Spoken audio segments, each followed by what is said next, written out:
8월 29일 온라인 예배 제가 기도하고 시작하겠습니다. 사랑의 아버지 하나님 감사합니다. 오늘도 주님의 은혜 없이는 단 하루도 살아갈 수 없는 자들임을 고백합니다. 주님, 제가 여기까지 살아올 수 있었던 그 모든 것이 주님의 은혜임을 고백합니다. 그것을 기억하며 사는 사람 될 수 있도록 도와주세요. 감사드리고 예수님 이름으로 기도드립니다. 아멘. 함께 찬양하실게요.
나의 모든 것 다 주께 맡기니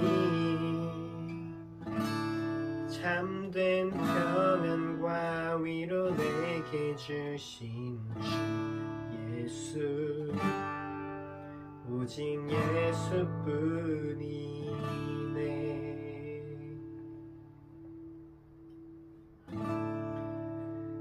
이 시간 잠깐 예배를 위해서 함께 같이 기도했으면 좋겠습니다.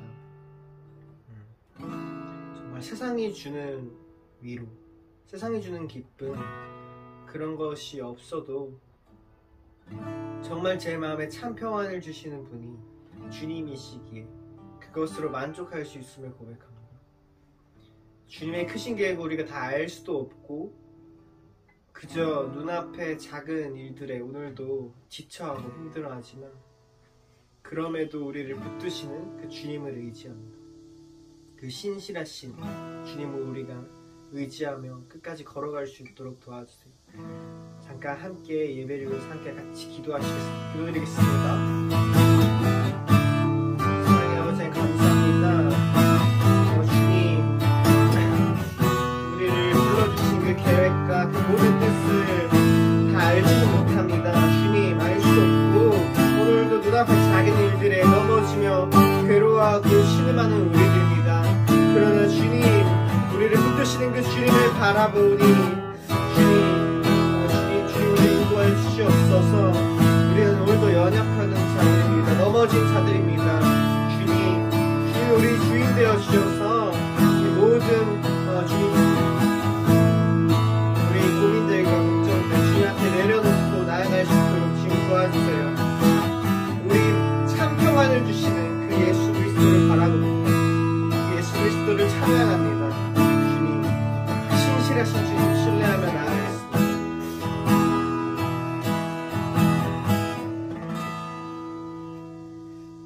사랑의 아버지 감사합니다.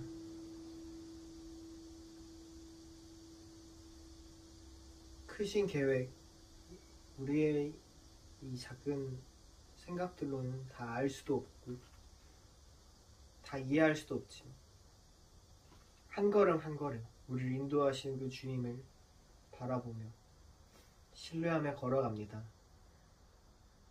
우리 작은 믿음을 받아주시고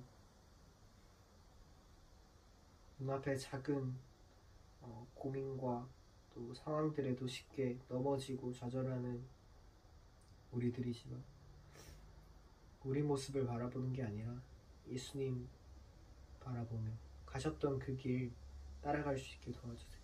감사드렸고 예수님의 이름으로 기도드립니다. 아멘. 함께 사도신경으로 우리 신앙을 고백하시겠습니다. 나는 전능하신 아버지 하나님, 천지의 창조주를 믿습니다. 나는 그의 유일하신 아들, 우리 주 예수 그리스도를 믿습니다. 그는 성령으로 잉태되어 동정녀 마리아에게서 나시고 본디어 빌라도에게 고난을 받아 십자가에 못 박혀 죽으시고 장사된 지 사흘 만에 죽은 자 가운데서 다시 살아나셨으며 하늘에 오르시어 전능하신 아버지 하나님 우편에 앉아 계시다가 거기로부터 살아있는 자와 죽은 자를 심판하러 오십니다. 나는 성령을 믿으며 거룩한 공교회와 성도의 교제와 죄를 용서받는 것과 몸의 부활과 영생을 믿습니다. 아멘. 기도드리겠습니다. 그러므로 나는 무엇보다도 먼저 모든 사람을 위해서 하나님께 간구와 기도와 중보기도와 감사기도를 드리라고 그대에게 권합니다. 디모데전서 2장 1절 말씀. 온 세상의 주인이신 하나님 아버지, 오늘도 주님 품 안에 거할 수 있도록 해주심에 감사를 드립니다. 아버지, 한 주를 돌아보면 참 많은 시간을 낭비하기도 했고 이기적으로 살기도 했습니다. 주님, 후회되는 순간들이 늘 있지만 이 모든 연약함을 주님께 올려드립니다. 그리고 제가 지은 죄들을 주님 앞에 자백하고 회개합니다. 주님께서 새롭게 주신 한 주를 신실하게 그리고 서로 사랑함으로 살아가겠습니다. 아버지, 저희가 기도의 사람이 되길 소망합니다. 이 나라와 이 나라의 지도자들을 위해 중보하고 또한 고통받고 있는 아프간과 북한을 위해 중보하고 코로나로 인해 삶의 터전을 잃어버린 자들을 위해 중보하는 저희가 되길 소망합니다. 중보기도의 기쁨과 그 능력을 저희들이 알기를 소망합니다. 주님, 또한 저희의 인격이 예수님을 닮아가고 싶습니다. 내가 죽고 예수가 사는 놀라운 복음이 날마다 저희 삶 안에 이루어지길 소망합니다. 주님, 오늘도 생명의 말씀을 전해주시는 백정성 목사님께 지혜와 힘을 주시고 그 말씀이 저희의 삶에 귀한 열매 맺을 수 있도록 해주세요. 저희의 중보자이신 예수님의 이름으로 기도드립니다. 아멘.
다 함께 기도하시겠습니다. 하나님 아버지, 은혜를 감사합니다. 오늘도 비대면 온라인으로 예배합니다. 하지만 신령과 진정으로 예배하게 하시고 예배 가운데 은혜가 있게 하시며 말씀으로 은혜 받아 세상 가운데 승리하는 저희들 되게 하여 주시옵소서. 감사드리며 예수님 이름으로 기도했습니다. 아멘. 자, 벌써 8월 마지막 주가 되고 있습니다. 날씨도 아침 저녁으로 선선하고 이제 가을이 다가오는 것 같습니다. 아직 이제 코로나 상황이 아직도 호전이 되지 못해서 우리가 비대면 온라인으로 예배하지만 그 상황이 호전되고 또 우리가 함께 모여서 예배할 수 있도록 함께 기도했으면 좋겠습니다. 자, 오늘은 우리가 디모데전서 이제 두 번째 시간으로 교회 안에서의 행동에 대한 교훈. 사도 바울이 디모데에게 교회 안에서의 행동에 대해서 교훈을 준 것을 오늘 우리가 오늘날 우리 현재 대한민국 우리 교회 안에서 우리는 어떻게 행동해야 될까? 또 우리의 믿음의 선진들은 어떻게 교회 안에서 행동을 했는가? 이런 것을 우리가 한번 나눠보고자 합니다. 자, 본문은 디모데전서 2장 1절과 2절을 이렇게 나누겠습니다. 오늘도 자막을 통해서 같이 보도록 하겠습니다. 2장 1절, 그러므로 내가 첫째로 권하노니 모든 사람을 위하여 간구와 기도와 도구와 감사를 하되 임금들과 높은 지위에 있는 모든 사람들을 위하여 하라.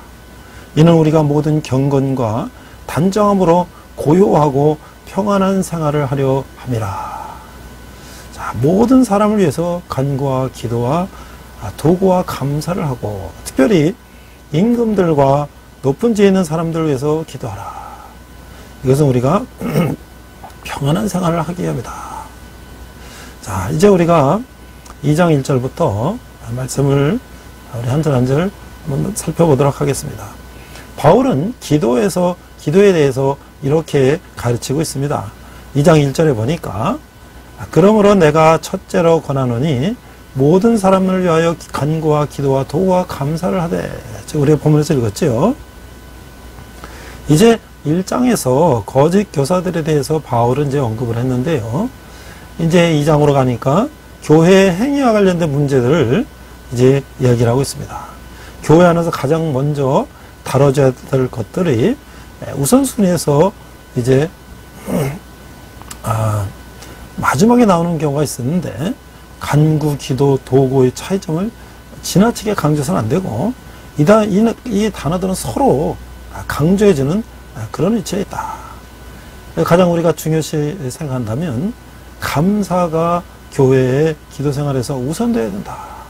이렇게 말씀하고 있어요.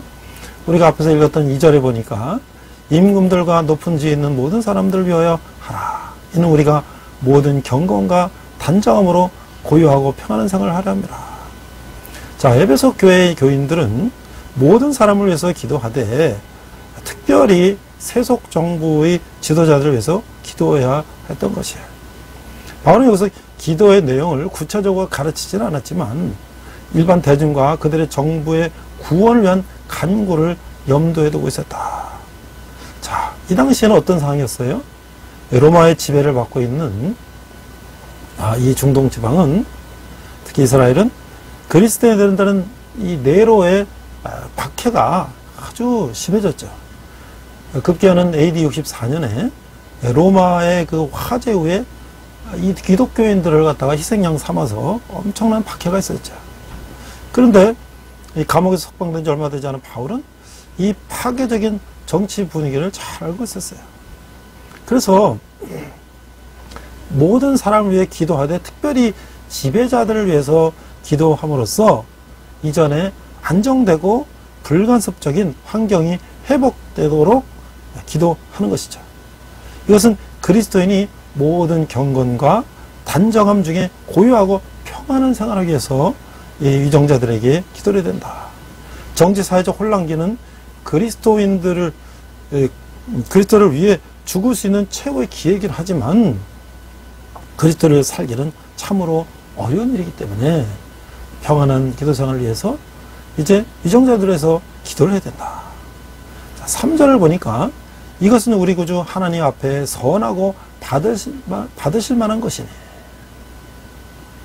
자, 우리 현대에도 몇몇 사람들이 있지만 몇몇 사람들은 오늘날에도 그 모든 사람이 구원을 위한 기도의 타당성에 대해서 의문을 갖기도 했어요. 자, 바울은 그런 기도는 우리 구주 하나님 앞에 선하고 받으실 만한 것임을 지적함으로써 자신의 가르침을 옹호했던 것이에요. 4절을 보니까 하나님은 모든 사람이 구원을 받으며 진리를 아는 데에 이르기를 원하시느니라.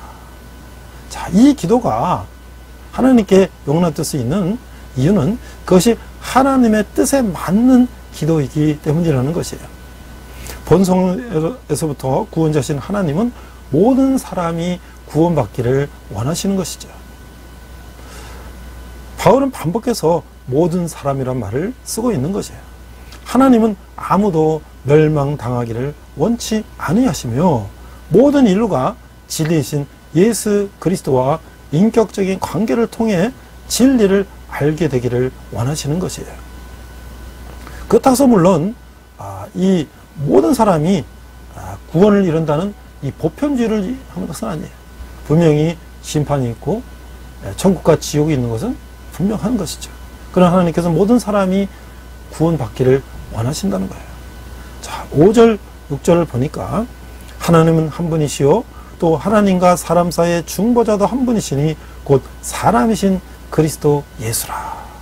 6절, 그가 모든 사람을 위하여 자기를 대속물로 주셨으니 기약이 이르러 주신 증거니라. 2장 5절과 6절은 바울은 자신의 주장을 보강하기 위해서 하나님과 그리스도 안에 나타난 하나님의 사역에 대한 가르침을 인용하는데 이 가르침은 우리가 널리 알고 있는 것이죠. 이 구절은 그 1세기 초대교회에 익숙했던 고백의 단면을 보여주는 것이에요. 바울은 이 의심의 여지가 없는 복음의 진리를 인용하고 있는 것이죠. 첫 번째, 하나님은 한 분이시다. 두 번째, 사람이 하나님께로 이르는 방법은 오직 한 가지밖에 없으니 본래 하나님이시지만 육체를 입어 사람이 되신 그리스도 예수를 통해서 가는 것이다.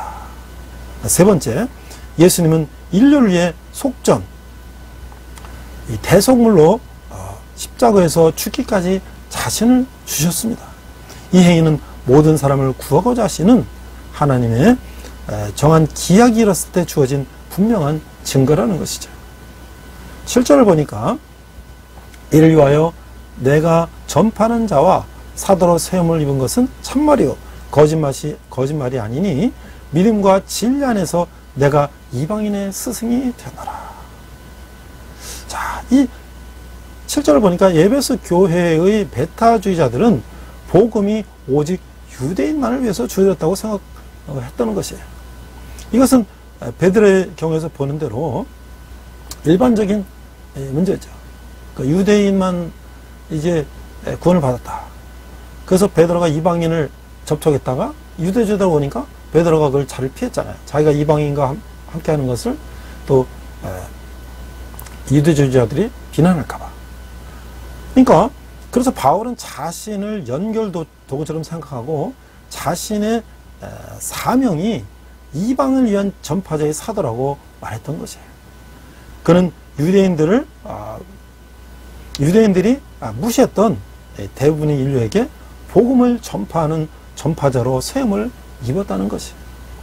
바울이 에베소인들에게 상기시킨 바와 같이 하나님은 모든 사람이 구원받기를 원하신다는 거예요. 바울은 진리에 대한 자신의 확신을 강조하기에 이런 독특한 이런 표현 방식을 사용했던 것이에요.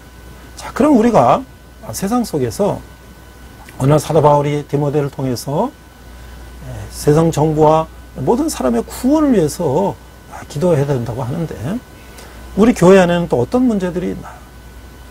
최근에 정치적인 여러 가지 이 교회 안에서의 이런 문제들을 또 살펴볼 때에 이게 최근의 문제가 아니라 벌써 오래전부터 이런 일들이 일어나고 있는데요. 이 교회 안에 친북 주사파 목사 교인들이 있다는 거예요. 이 뉴스를 제가 이렇게 검색을 해보니까 2018년도 12월 5일자 크리스천 투데이라는 이런 교계 신문에 이런 기사가 나와 있어요. 이 뉴스 엔조이라는 이제 기독교계 이런 그 신문이 있는데 그 주사파가 교계 신문 셀 조직이다. 이런 이제 논란이 있어요. 그래서 교회 개혁을 빙자한 기독교 농단 의혹을 집중 조명한다. 무슨 이렇게 이제 시리즈로 이렇게 있는 것 같아요. 제가 이제 이 기사를 이렇게 보니까 몇 년 전에 북한을 찬양 고무하는 기독교 단체가 있다는 주장이 제기돼서 기독교에 엄청난 파장을 일으켰었다. 그래서 이걸 이제 안병만 목사님이 이렇게 얘기를 하셨나 봐요. 열방교회 전 예장 고신총회 FSC 지도위원장이라고 하시는 이 목사님이 이렇게 얘기를 하셨어요. 청춘. 이 노래의 제목은 원래는 하나밖에 없는 조국을 위하여 이런 노래인데 이게 이제 북한 노동당 청년 저기대들이 부르는 노래를 아무런 제지나 여과 없이 기독 청년들이 부르고 있는 공동체가 있다는 주장을 했다고 해요. 당시 그는 해당 단체의 실명을 거론하지 않아서 이에 대해서 추측이 무성했는데 최근 이 본지, 그러니까 크리스천 투데이죠. 입수한 자료에 통해 그 정체가 밝혀졌고 더욱 이 단체가 뉴스엔조이, 뭐 이게 줄여서 뉴조라고 하는 것 같아요. 교계 매체와 깊이 연관됐다는 사실 또한 드러났다. 자, 이게 10수년 전 교회 개혁을 기초로 출범한 매체 뉴스엔조이는 그다음 과격한 논조뿐 아니라 선명한 친북 및 종북 성향으로 끝없이 논란을 빚어왔다. 그런데 이 매체는 단순히 이와 같은 성향을 띠는 것을 넘어 주사파 민족해방전선, NL이라고 하죠. 내셔널 리버레이션, 뭐 이렇게 얘기를 하는데 세력이 기독교 교란 및 파괴를 목적으로 교계에 심은 셀 조직이라는 정황들이 해당 자료들에서 무수히 포착돼 충격을 주고 있다. 특히 교계에서는 뉴조이 같은 행보는 주사파들이 교회 개혁을 빙자해 기독교계를 농단한 사건으로서 이에 대해 침묵해서는 안 된다는 여론이 고조되고 있다.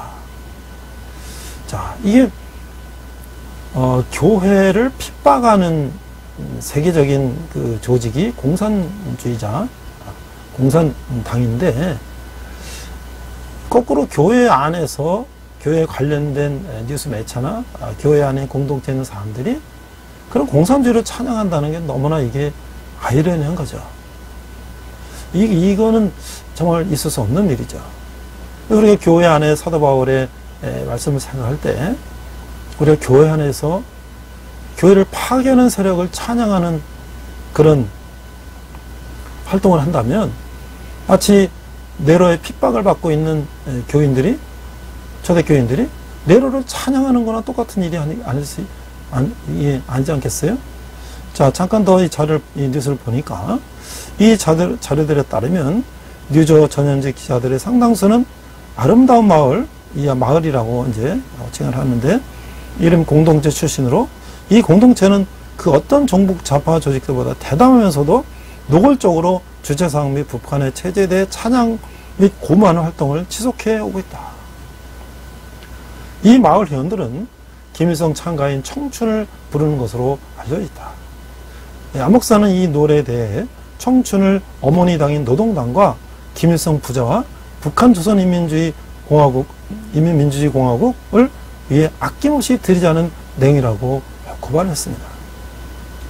자, 이 마을의 핵심 인물로 알려진 최모 씨는 2005년에 1월 1일 아내와 함께 방북했을 때 사진을 찍었는데 그 해당 사진에는 21세기 태양 김정일 장군 만세라는 글귀가 선명하게 보이는 그런 사진을 찍었다는 거예요. 그리고 이 마을에 아까 아름다운 마을이라고 그랬나요? 인터넷 카페에서는 21세기 태양 김정일 장군 만세 뭐 이렇게 하고 자기 이름을 써놓고 이렇게 제목으로 게재했다는 거예요. 그래서 이 최 씨는 뉴조가 설립한 교육기관인 기독청년 아카데미 운영위원장 및 교육위원장 등의 요직을 받았다.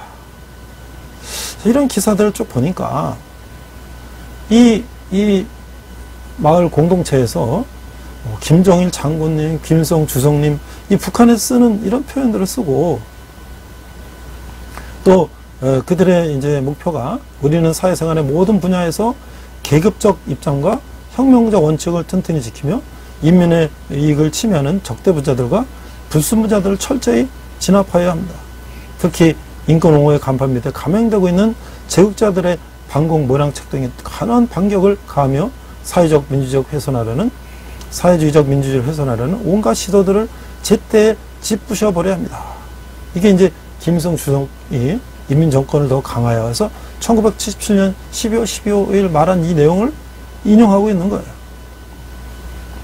자, 이런 걸 보면서 오늘날 우리 이 교회 안에 뭐 이제 기사가 이렇게 쭉 이제 이어집니다. 이어지는데 뒤에 이제 끝에 보니까 여기 그러면서 이 아름다운 마을에서 보이는 친북 및 종북 성향은 뉴저 보도에도 여과없이 드러난다. 특히 이 어떤 기자는요, 재직 시절 북한의 핵실험으로 온 국민이 불안에 빠져 있을 당시 북한을 가서 우리가 아무렴 동족인데 우리한테 핵을 쏘겠냐고 그런 제목으로 북한 당국을 대변했던 기사를 게재해서 큰 우려와 반발을 사기도 했다.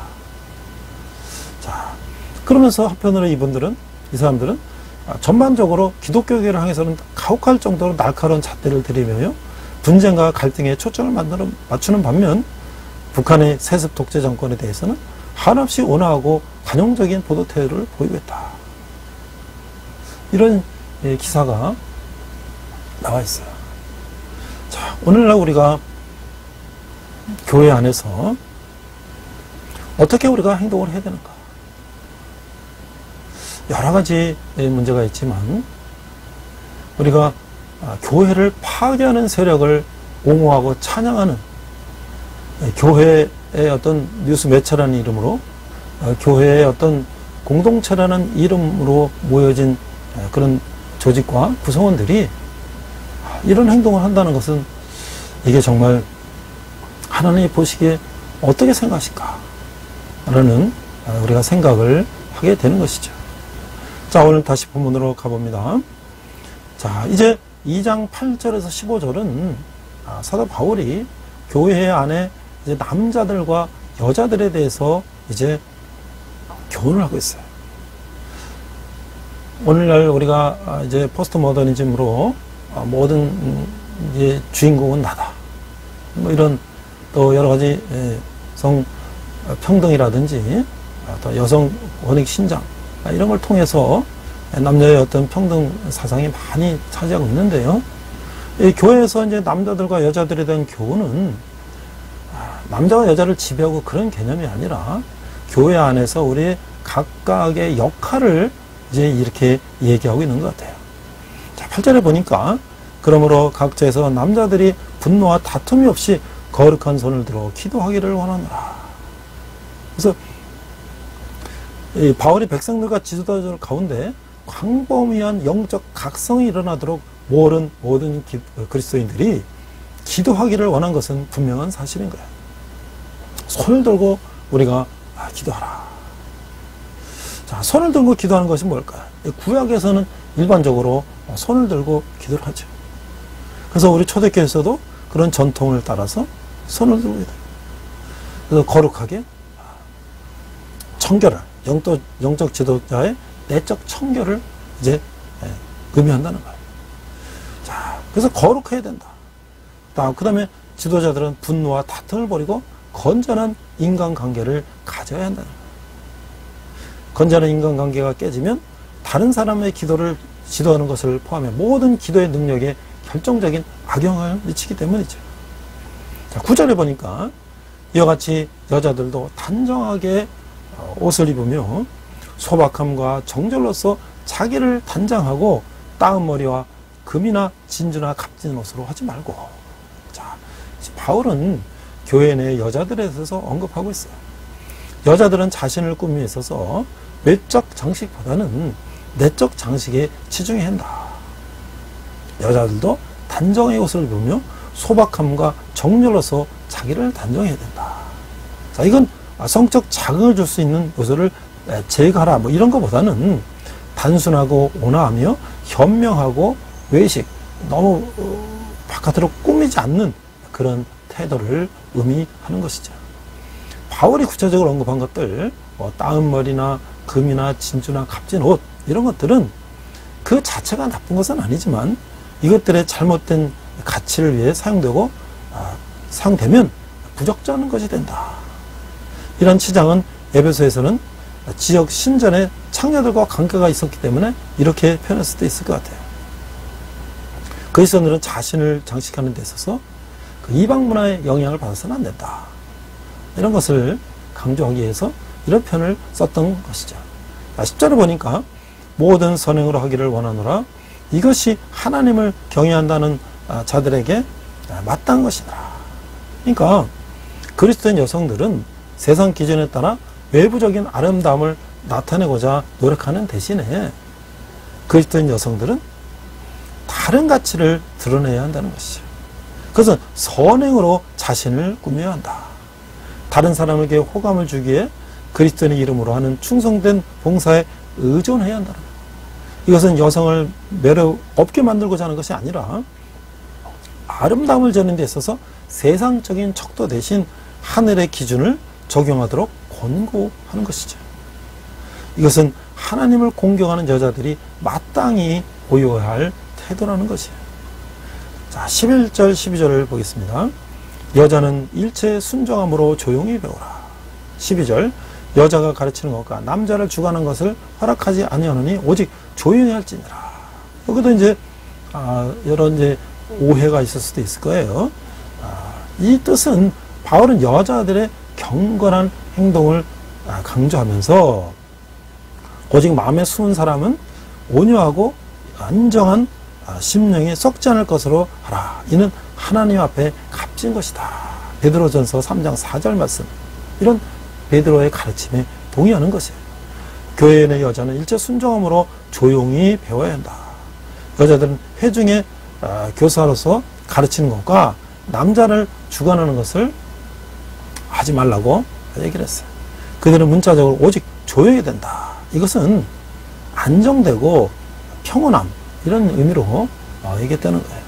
오늘날 우리 교회는 문자 그대로 이걸 해석하는 것보다는 우리가 어떤 의미로 안정되고 평온함 어떤 이런 의미로서 우리가 말씀을 받아야 할 것이에요. 또 이제 남자 여자의 관계에 대해서도 13절에 이렇게 얘기했어요. 이는 아담이 먼저 지음을 받고 하와가 후며. 그래서 창세기에서도 아담이 먼저 지음을 받고 하와가 그의 지음을 받은 하나님의 근본적인 이 경영을 이야기하는 것이에요.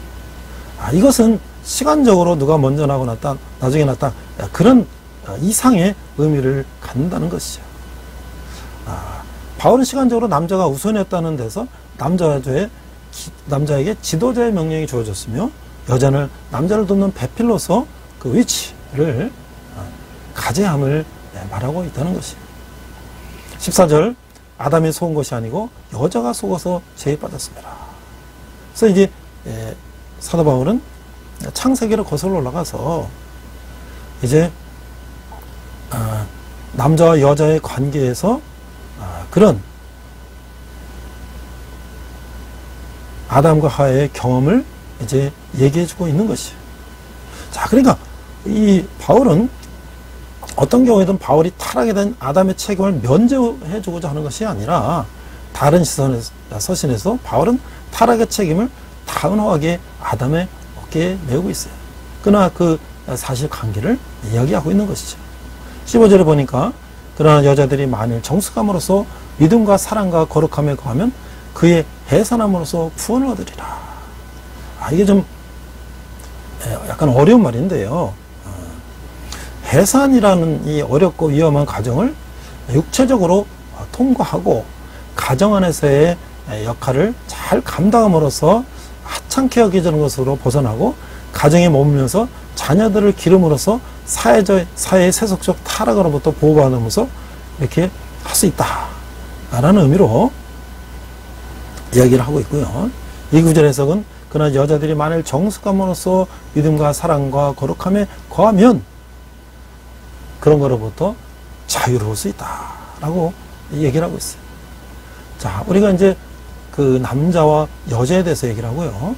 이제 마지막으로 장로와 집사에 대해서 얘기하고 있어요. 오늘 우리가 무엇에 대해서 이제 나누고 있습니까? 교회 안에서의 행동에 대해서 이야기하고 있는 것이죠. 자, 교회 안에서 장로와 집사들, 이 장로라 그래서 꼭 오늘날의 장로님뿐만 아니라 목회자도 다 표현하는 것이죠. 자, 3장 1절에 보니까 미쁘다 이 말이요 곧 사람이 감독의 직분을 얻으려 함은 선한 일을 사모하는 것이라 함이로다. 자, 교회의 관행에 대해서 가르치면서 바울은 지도자의 자격이라는 중요한 문제로 넘어가고 있어요. 그는 교회 공동체의 감독에 대한 존경심을 고치시고자 했으므로 매우 친숙한 이 말씀을 인용하고 있어요. 자, 첫 번째, 교회의 지도자가 되고자 하는 것은 정당한 일이다. 두 번째, 교회의 지도자가 된다는 것은 선한 일이다. 감독이라고 하면 신약성경에서 교회 지도자들을 묘사하기 위해 사용된 단어라는 것이에요. 그래서 장로는 가장 보편적으로 사용되는 것이에요. 그래서 이제 감독의 직분을 얻으려 하는 것은 선한 일을 삼는 것이다. 교회가 교회의 지도자가 되려 하는 것은 선한 일을 삼하는 것이다 하고 이제 말씀하고 있어요. 자, 그래서 두 번 2절에 보니까 3장 2절에 보니까 그러므로 감독은 책망할 것이 없으며 한 아내의 남편이 되며 절제하며 신중하며 단정하며 나그네를 대접하며 가르치기를 잘하며. 그래서 이 감독에 이제 감독에 요구되는 것들이 이렇게 많은데, 우리가 2장 2절에서 7절을 이렇게 보면 한 15가지가 돼요. 그러니까 교회의 지도자가 된다는 것이 굉장히 이게 까다로운 조건이라는 것이죠. 자, 책망할 것이 없어야 된다. 지도자는 행실에서 결점이 없어야 된다는 것이. 모든 행위에 있어서 다른 사람에게 책 잡히거나 고소할 여지가 없어야 된다. 한 아내의 남편이 된다. 이건 너무나 당연한 일이죠. 그 당시 일부 다처제와 자폰이라고 자폰. 이렇게 정상적인 결혼 상태가 아니라 비정상적인 결혼 상태를 금하는 것이에요. 그래, 그런 사람만이 감독의 자격이 있다. 그 다음에 절제하고 신중하고 단정하며 나그네를 대접해야 된다. 그리스도의 아주 아름다운 독행을 말하고 있는 것이죠. 그 다음에 이제 7절에 보니까 가르치기를 잘하며, 이것은 지도자의 성경을 다루는 능력을 말하고 있어요. 지도자는 성경을 잘못 치고하는 사람들을 공부할 뿐만 아니라 지를 이해하고 다른 사람들에게 전달할 수 있어야 되는 거예요. 지도자가 성경을 잘못 가르치고 잘못 알고 있으면 엄청난 부정적인 영향을 미칠 수가 있죠. 자, 3절에 보니까 술을 즐기지 아니하며 구타하지 아니하며 오직 관용하며 다투지 아니하며 돈을 사랑하지 아니하며. 자, 술을 즐기지 않고 구타, 가족이나 타인을 때리거나 폭행하거나 이러면 안 된다는 거예요. 관용하며 다투지 말며 돈을 사랑하지 마라. 이게 12번째 감독의 조건이에요. 4절에 보니까 자기 집을 잘 다스려 자녀들로 모든 공손함으로 복종하게 하는 자를 한다. 그러니까 13번째 보니까 자기 집을 다 다스려야 된다.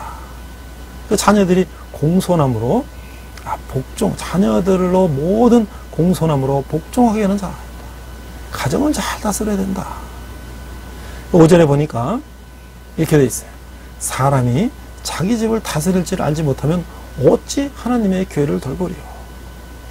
자, 이게 얼마나 가정을 다스리는 것이 중요한 것인가.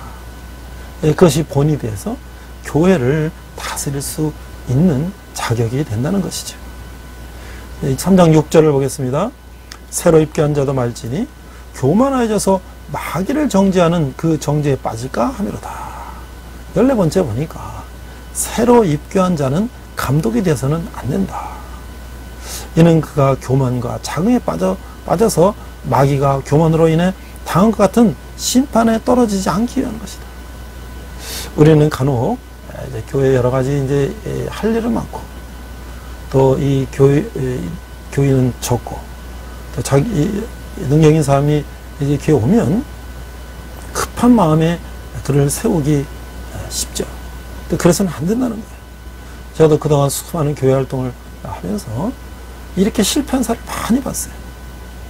그래서 일을 빨리 해서 성과를 내는 것도 중요하지만 교회의 연합과 교회의 평화와 교회의 질서도 중요하기 때문에 그가 교회 안에서 여러 이제 교회 안에 어떤 그런 전체적인 분위기나 이런 것들을 이해하고 또 자신도 이제 신앙생활을 통해서 여러 가지 경험을 쌓고 한 후에 그가 교회 일을 해야지 여러 가지 분란이 없다는 것이죠. 이 세상적인 능력만 가지고 바로 교회에서 직분을 맡았을 때 가끔 실패하는 경우를 우리가 보지 않습니까? 자, 이거 굉장히 이제 바울은 디모데에게 세세하게 이제 교회 안의 행동에 대해서 지도하고 있어요. 7절에 보니까 또한 외인에게서도 선한 증거를 받은 자라야 할지니 비방과 마귀의 올매에 빠질까 염려하라. 그러니까 외인에게서도 선한 증거를 맡은 자. 여기서 바울은 교회의 지도자들이 마귀에게 유혹을 끊임없이 받고 있다고 생각하고 있어요. 사탄이 가장 좋아하는 일은 교회의 지도자들을 세상 사람들의 눈앞에서 죄의 함정에 빠지게 함으로써 하나님의 일과 하나님의 백성을 비방하게 하는 것이. 그러므로 감독들이 불신자에게서 좋은 평판을 얻고 이것을 지켜나가는 것은 매우 중요한 것이다. 그렇죠? 이 교회의 지도자들을 사탄 마귀는 끊임없이 공격을 하죠. 그 넘어질 때 그로 인해서 실망하는 많은 교인들이 교회를 떠나가게 하는 하나의 계략인 것이죠. 그래서 그런 함정에 빠지면 안 된다. 8절 이같이 집사들도 정중하고 일구연하지 않으며 하고 술에 임박이지 아니하고 더러운 일을 탐하지 아니하고. 자, 그래서 이 집사도 이 감독, 장로에 준하는 이런 자격을 갖춰야 된다. 우리가 디콘, D-E-A-C-O-N, 디콘이라고 집사를 얘기하죠. 장로는 우리가 뭐 엘더, 나이 든 사람들, 디콘, 집사라고 하는데 이 그리스 말로 디콘이라는 이 집사라는 말은 디아코니아, 이게 이제 먹을 것을 섬기고 하는 이 말에서 나온 거예요. 그러니까 이 사람들은 뭐예요? 섬기는 사람이다. 다시 말하면 우리가 섬기는 종이다. 그러니까 집사의 역할은 감독의 지도하에 교회의 더 낮은 일을 수행함으로써 감독들로 하여금 더 중요한 일을 하도록 하는 것이다.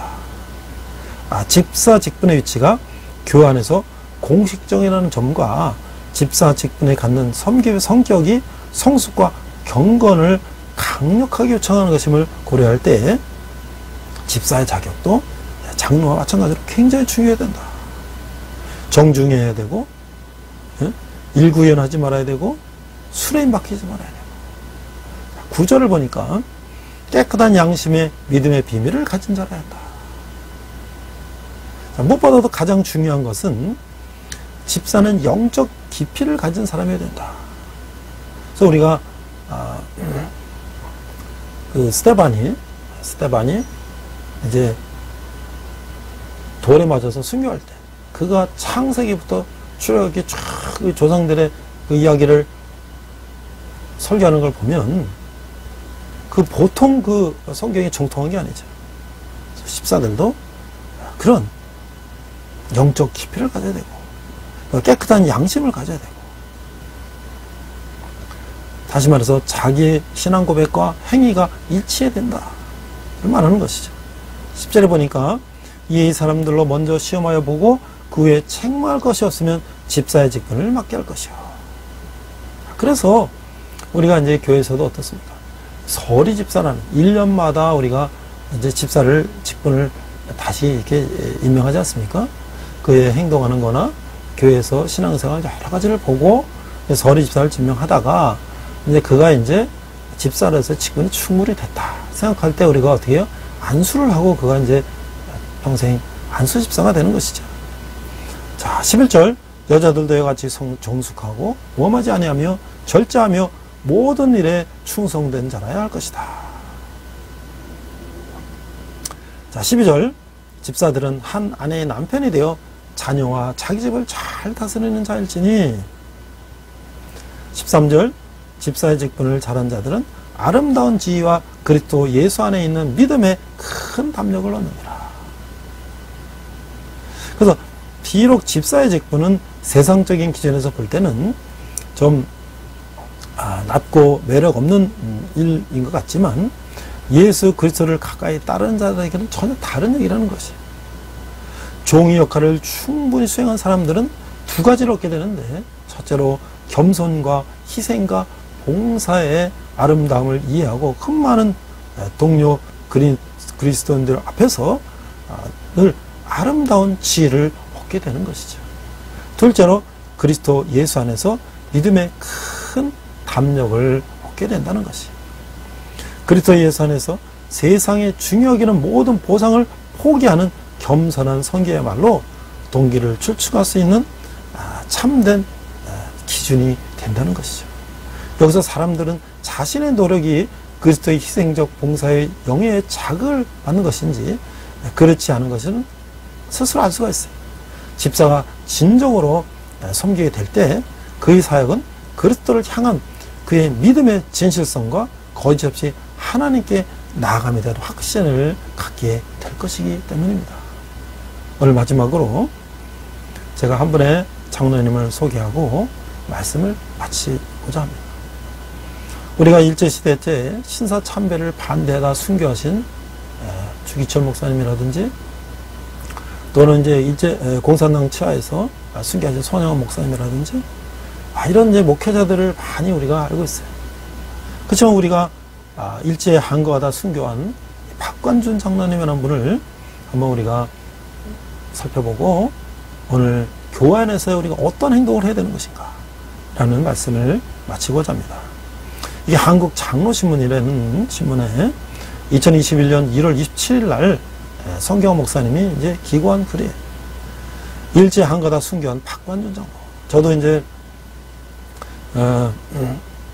명목사의 크리스천 도서 읽기 이 코너에서 박관준 장로님을 소개한 적이 있어요.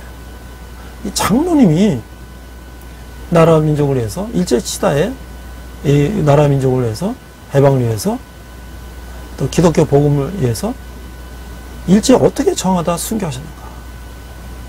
이게 목회자뿐만 아니라 이런 장로님의 이런 순교자적인 사명을 통해서 우리가 교회 안에서 어떻게 행동을 하고 또 이제 시대적인 우리 상황을 우리가 생각해 보면서 우리가 한번 다시 한번 이 순교자의 거룩한 활동을 한번 우리가 본받았으면 좋겠어요. 자, 박관준 장로님은 1875년 4월 13일 평안북도 영병군 연주에서 지주의 아들로 태어났다 그래요. 자, 근데 위에 형이 3명이나 있었는데 모두 사망하고 이제 홀로 이제 외아들이 됐어요. 부모의 청성 어린 기도 아래 성장했다는 거예요. 그래서 부모님은 형 3명을 잃었기 때문에 박관준을 아주 지대한 관심 갖고 양육됐는데 6살이 돼서 가정교사를 두고 천자문을 가르쳤는데 워낙 머리가 똑똑해서 한 달 만에 청자문을 다 떼우고 그 다음에 뭐 사자 소학 뭐 이런 것도 다 하니까 그 마을에서 신동이라고 소문이 났다는 거예요. 10살 때는 또 명심보감을 통달하고 노노 맹자 이런 걸 다 하고 뭐 노자 장자 뭐 불교 경전 뭐 이런 것들을 아주 두루 섭렵을 했다는 거예요. 또한 이분이 동의보감, 우리가 이제 그 한방의 그 아주 정말 엄청난 저술이죠. 동의보감을 통달하고 이들을 바탕으로 해서 한의원을 운영했다는 거예요. 그래서 어느 선교사의 영향을 받고 신앙생활을 시작해서 서울 세브란스 병원에서 조수로 활동을 하게 됐어요. 그래서 그는 이제 의사의 진료를 옆에서 열심히 이렇게 지켜보니까, 그러면서 그 영리한 그 박관주는 의술을 익혔고, 자, 조선 총독부에서 한시적으로 실시한 의사시험에 합격을 하게 되었어요. 그래서 그는 고향 영변에 내려가서 영변제중원, 그 당시에 이제 제중원이라는 것이 이제 서울에 있었지 않습니까? 그래서 영변제중원이라는 것을 개업했어요. 다시 이제 평양으로 가서는 평양 적십자의원이라는 간판을 걸고 의료 진료를 했다는 거예요. 자, 그런데 이제 나라는 어떻게 됐습니까? 대동아 전쟁을 일으킨 일본이 한국 교회로 하여금 신사참배를 강요하고 1939년 3월 14일 일본 중의원에서 종교 법안을 심의 처리하려고 한다는 말을 듣는 박관준 장로는 병원을 조수에게 맡기고 박영창, 일본 신학교에 다니고 있는 박영창과 그 당시 보성여학교 교사인 안희수 이 선생님과 함께 평양에서 부산으로 가는 이제 경부선 열차를 탔어요. 다시 부산에서 시모노세키로 가는 부산 시모노세키 관부연락선을 타고 이제 시모노세키에 도착해서 다시 동경으로 가는 기차를 탔어요. 그러니까 평양에서 부산까지 기차 타고 부산에서 배를 타고 시모노세키 가고 거기서 다시 기차를 타고 동경까지 가는 거예요. 그 어마어마한 그 거리를 간 이유는 박 장로는 자신의 뜻을 전달할 방법은 일본 중의원 회의 시에 호소하는 길밖에 없다고 판단했어요. 그러니까 일본은 이제 참여원 중의원 양원제로 되어 있기 때문에 실질적인 이제 의결 같은 거 이제 토론 이런 거는 의사 진행은 이제 중의원에서 하잖아요. 거기 우리가 우리말로 그 국회에 가서 이런 일제의 잘못된 것을 이제 알리기 위해서 그가 이제 이 세 분하고 같이 갔던 거예요. 그래서 김도영 일본 신학교 재학생의 안내를 받아서 그 일본 중의원 의원인 친일파 박춘금이라는 사람이 일본 중의원 의원으로 있었다 그래요.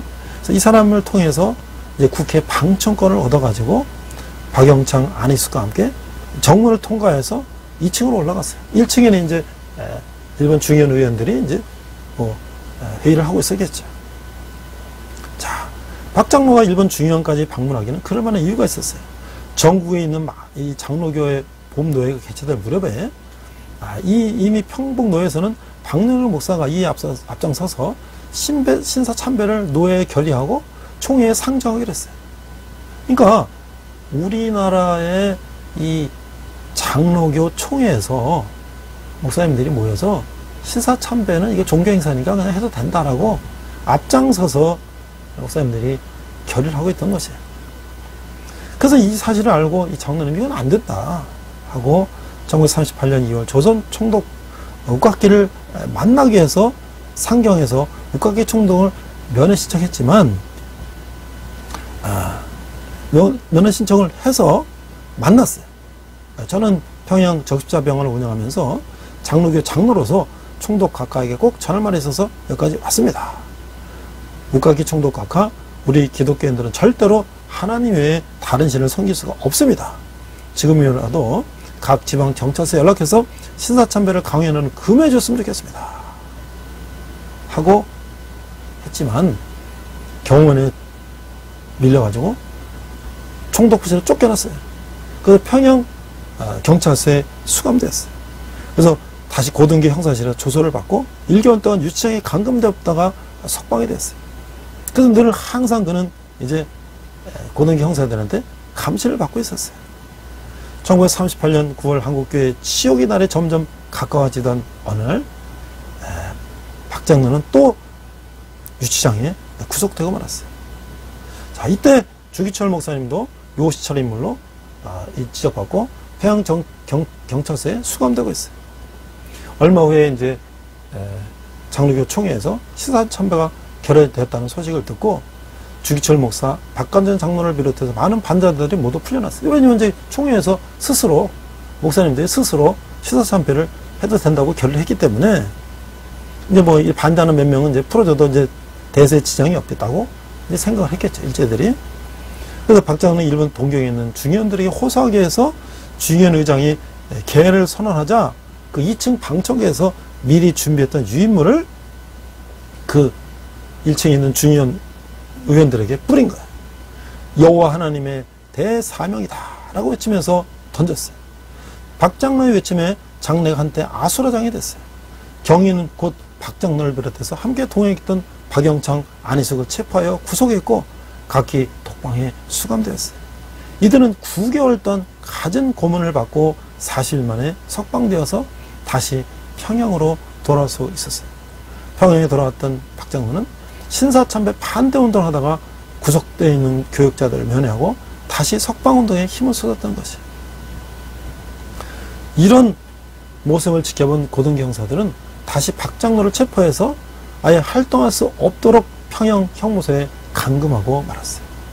그러나 박 장로는 감옥 안에서도 조금 더 굴하지 않고 5가지 목표를 세워놓고 기도를 했어요. 첫째, 함께 수감된 동지들을 위해서. 둘째, 한국교회의 최후의 승리를 위해서. 셋째, 잔악한 일제의 회개를 위해서. 넷째, 산산이 흩어진 가족을 위해서. 다섯째, 자신의 순교자의 반열에 들어갈 수 있기를 위해서 기도했다는 것이에요. 그러다 어느 날 그는 간수에게 여보시오, 일본이 망할 날이 얼마 남지 않았습니다. 8월에는 일본이 망한다고 하나님이 계시해 주셨습니다 라고 말했어요. 이로 인해서 다시 고문을 받고 그 무서운 고문 중에도 박 장로는 더 열심히 기도를 했다는 것이에요. 1945년 1월이 다가오자 70일을 작정해 놓고 금식 기도를 하기 시작했어요. 하지만 끝내 1945년 3월 31일 70세란 고령의 나이에 옥사고 말았어요. 불과 해방을 5개월 남겨놓고 그는 옥중에서 순교했던 것이죠. 오늘 교회 안에서의 행동이라는 우리의 말씀을 통해서 오늘날 우리 교회 안에서 교회를 파괴하는 세력인 공산주의를 찬양하는 그런 활동을 하는 교회 안에 사람들이 있는가 하면 일제 치하에 우리가 모든 것이 다 일제의 억압과 핍박을 받는 일제에 정한다는 것은 곧 죽음을 의미하는 것인데 하나님이 우리에게 명령하신 우상을 섬기지 말라고 하는 하나님의 말씀을 지키고자 자신의 의사라는 직업과 모든 것을 내려놓고 그것에 저항하다가 순교하신 우리 박간전 장로님을 보면서 우리가 어떻게 우리는 신앙생활을 교회 안에서의 직분을 어떻게 우리가 감당해야 되는가에 대해서 우리 한번 다시 생각해보는 그런 시간이 되기를 주님의 이름으로 축원합니다. 함께 기도하겠습니다. 하나님 아버지 은혜를 감사합니다. 오늘 또 교회 안에서 행동에 대해서 우리가 한번 나눴습니다. 사도 바울이 디모데에게 전한 말씀을 2000년이 지난 오늘날 우리가 교회 안에서 어떤 일을 해야 되고 어떤 일을 하지 말아야 되는지를 우리가 다시 한번 분별하고 하나님께서 명령하신 그에 순종하는 우리들 되게 하여 주시옵소서. 감사드리며 예수님 이름으로 기도했습니다. 아멘. 시간 내게 있는 모든 것을 찬양하시면서 함께 헌금하시겠습니다.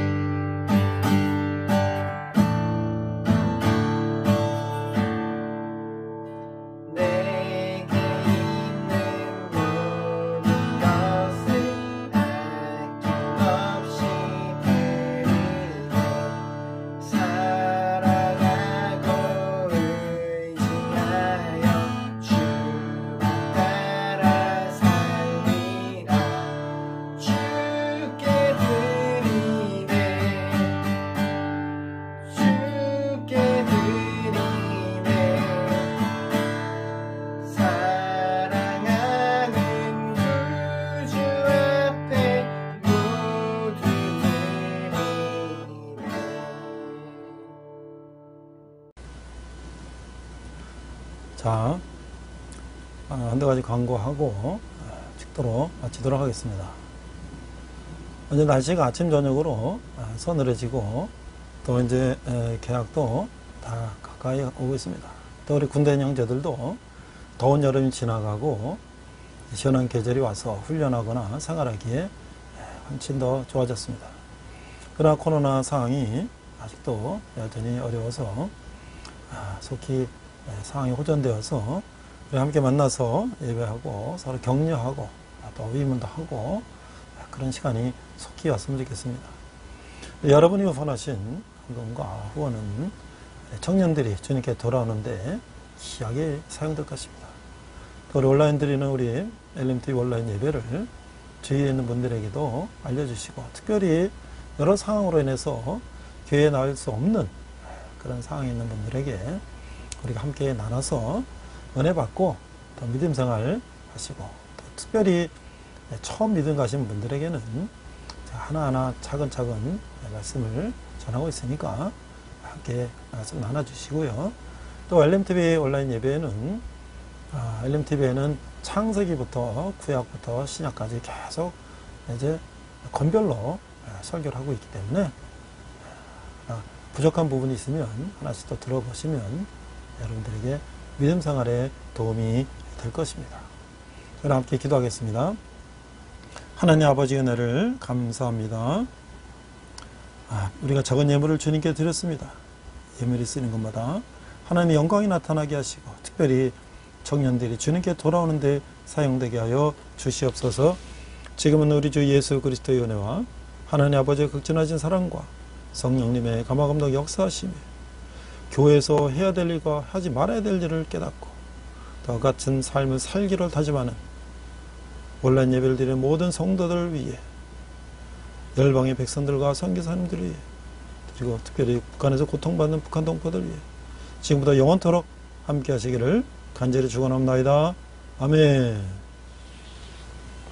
우리 결단에 찬양하시면서 한 주간 승리하시는 여러분 되시기 바랍니다.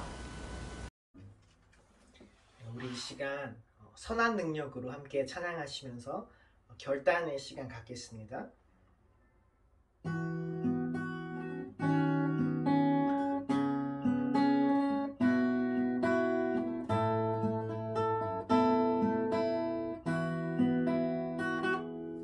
그 선한 힘에 고요히 감싸여 그 놀라운 평화를 누리며 나 그대들과 함께 걸어가네.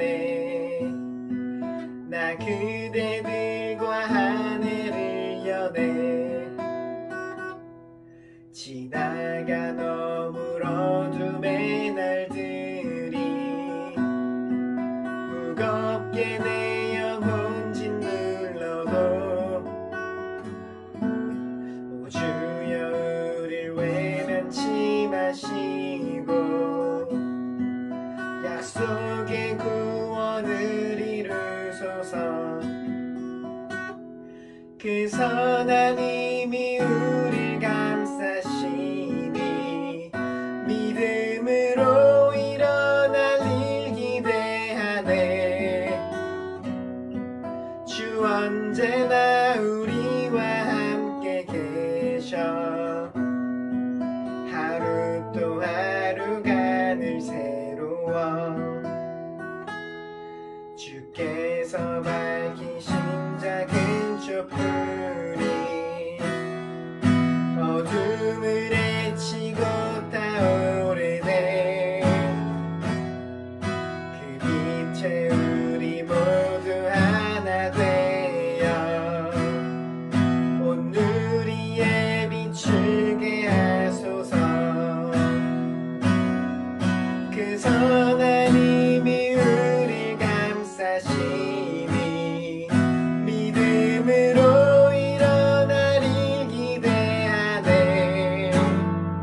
주님과 동행하시는 복된 한 주 되시길 축복합니다.